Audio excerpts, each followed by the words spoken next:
Our success helping Ukraine fight Russia was supposed to teach the bad guys a lesson. Somehow our enemies did not get the message. In fact, the phone might not even have rung in Moscow and Tehran. The Russian ruble is at the strongest level since 2015. You might remember it crashed on March 15th, just after the invasion. The charts inverted, so the higher it goes, the worse it gets for Russia. Back then, the world was going to teach Putin a lesson. Now Putin's rolling in the dough, literally, as oil prices have exploded. In fact, the American consumer might be paying more for Putin's war than he is.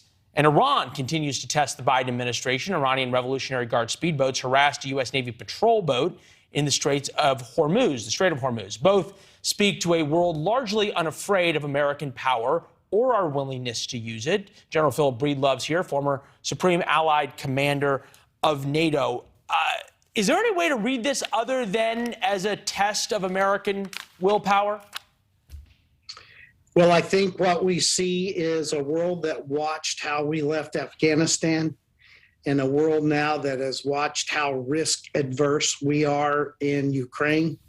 And it takes from that the lessons that we are seeing play out now, as you said, on the waters in the Straits of Hormuz.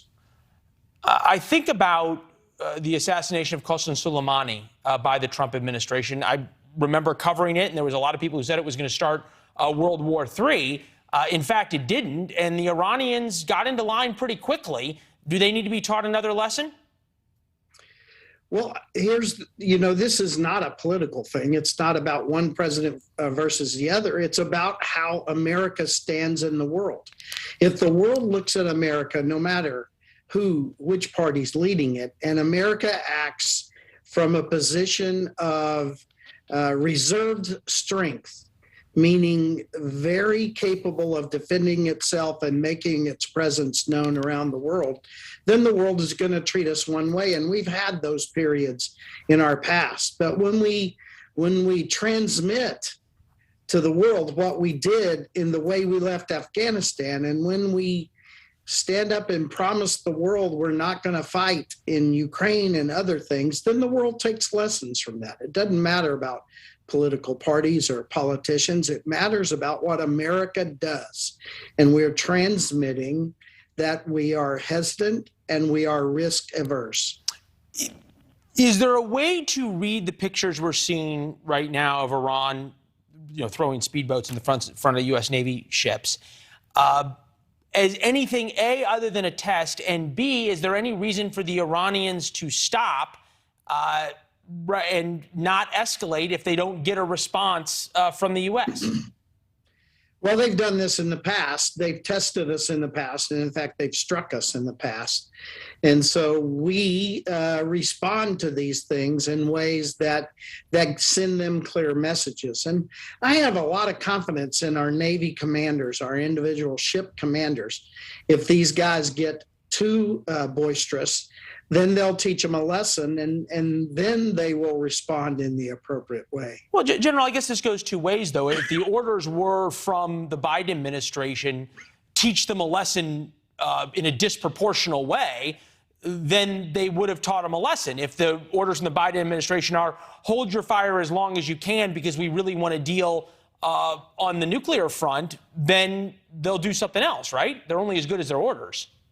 Yeah, clearly they go into these situations with what we call rules of engagement, and then they receive what we call SPINs, special instructions. And those are the things that are doing exactly what you just talked about. These sailors have been given instructions, and they're trying their very best to carry out their instructions. And so I think your position is exact. If we were told to be a little more aggressive in defending ourselves, then they probably would.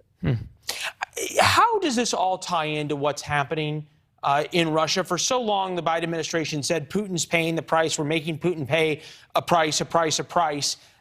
This is now a little bit more in the finance and strategy world than strictly military. But as a four-star and the Supreme Allied Commander, you dealt in both worlds. The ruble graph. The ruble's the best it's been since 2015. The world market has said Russia's economy is something to bet on.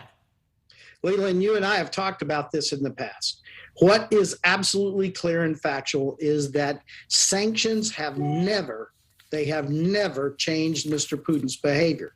Sanctions have hurt Russia. They've hurt the Russian people. They've hurt the Russian economy, but they have never changed Mr. Putin's actions on the battlefield.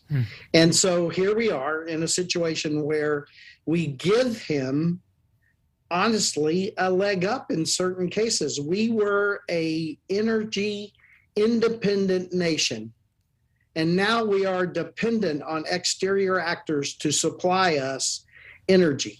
And Putin is making a killing selling oil on the world market, in a market where we made the price go up by taking our capability out of the market. I could not think of a better person to tie all of this together. General, good to see you, sir. Thanks for watching. Go to newsnationnow.com to find NewsNation on your television provider. And don't forget to subscribe. Click the red button to get more of NewsNation's fact-driven, unbiased coverage.